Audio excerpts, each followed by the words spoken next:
Shalom, selamat malam Bapak Ibu, saudara-saudara yang dikasihi di dalam Tuhan Yesus Kristus.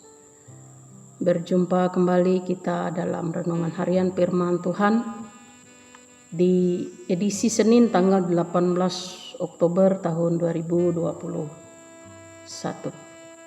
Sebelum kita bersama-sama merenungkan firman Tuhan, saya ajak Bapak Ibu untuk bersatu teduh. Kita berdoa memohon pertolongan Tuhan. Kita bersatu dalam doa. Bapa di surga, puji syukur kami panjatkan kepadamu pada saat ini kami boleh diberi kesempatan kembali untuk merenungkan bagian dari firman-Mu. Hadirlah Engkau dengan Roh-Mu yang kudus, jamahlah hati kami, bukalah hati dan pikiran kami, dan enyahkanlah kuasa-kuasa kegelapan, serta ampunkanlah atas segala dosa dan salah kami. Terima kasih Bapa di surga, di dalam nama Tuhan Yesus Kristus kami berdoa. Amin. Bapak Ibu saudara-saudara yang dikasihi di dalam Tuhan Yesus Kristus, firman Tuhan untuk kita pada hari ini mengambil satu tema, yaitu kehidupan Kristen yang produktif. Berbicara tentang kata produktif, tentunya yang ada di dalam pemikiran kita adalah sesuatu hal yang menghasilkan, suatu hal yang mengandung potensi yang ada di dalam kehidupan kita sebagai umat Tuhan.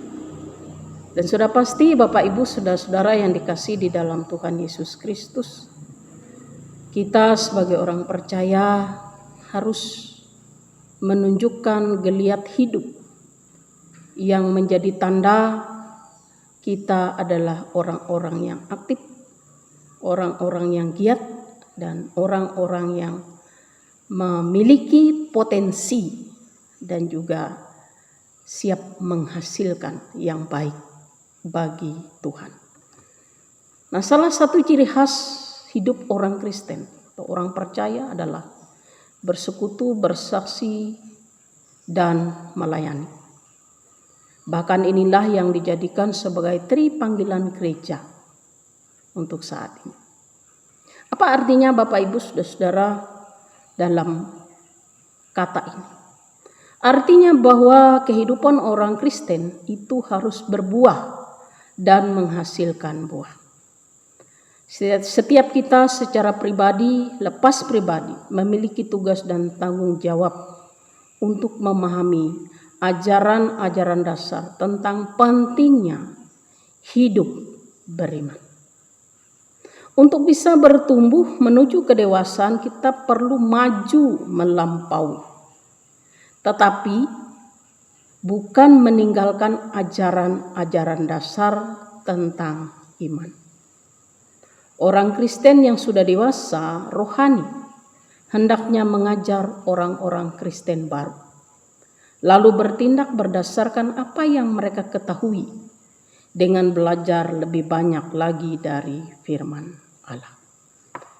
Nah, Bapak Ibu saudara-saudara yang dikasihi di dalam Tuhan Yesus Kristus, orang-orang Kristen perlu melangkah melampaui dasar-dasar iman kepada pemahaman tentang Kristus sebagai imam besar yang sempurna dan menjadi penggenapan seluruh nubuat di dalam perjanjian lama, serta hidup secara efektif bagi Allah. Jangan hanya menjadi Kristen KTP, namun pastikan bahwa kehidupan kita menghasilkan buah. Jangan pernah kita merasa berkecil hati dan menganggap Allah telah melupakan kita dalam setiap jerih lelah dan kerja keras kita. Sebab Allah adalah setia dan adil. Dia tidak akan pernah melupakan atau mengabaikan kerja keras kita baginya. Bapak Ibu saudara-saudara yang dikasihi di dalam Tuhan Yesus Kristus, mungkin saat ini kita tidak menerima upah atau sorak pujian. Tetapi yakinlah, selama kita bisa menunjukkan keproduktifan kita, selama kita bisa menunjukkan potensi kita dalam pelayanan kita kepada Tuhan, maka Allah akan menerima dan Ia pasti akan mengetahui usaha-usaha kita untuk mengasihi dan melayani Dia. Amin. Kita berdoa.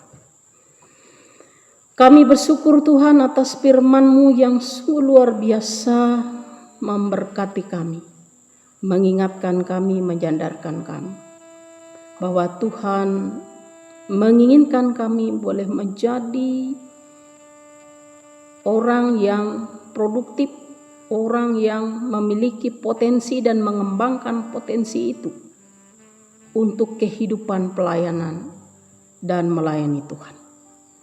Dan tidak hanya itu, kami juga mengembangkan potensi kami untuk melayani sesama kami. Materaikanlah firman itu di dalam hati kami dan mampukanlah kami untuk senantiasa melakukannya. Terima kasih Tuhan untuk berkat-Mu dalam kehidupan kami hari lepas hari, atas kesehatan, atas kekuatan, atas nafas kehidupan yang sampai saat ini sungguh kami rasakan. Tuhan tidak pernah meninggalkan kami. Demikian juga doa dan harapan kami untuk semua sidang jemaat dimanapun berada, terkhusus di kawasan Resort Sampit. Tuhan senantiasa menjaga, melindungi mereka, agar senantiasa kuat, agar senantiasa mampu melewati kesukaran-kesukaran dan keadaan seperti ini dengan tidak berputus asa, tetapi terus bersemangat, terus bergeliat menjalani kehidupan, terus beraktivitas, karena Tuhan sudah boleh mempercayakan kehidupan kepada kami. Biarlah kami dapat menjalaninya dengan sebaik mungkin, seperti yang Tuhan kehendaki. Di dalam nama Tuhan Yesus Kristus kami berdoa. Amin.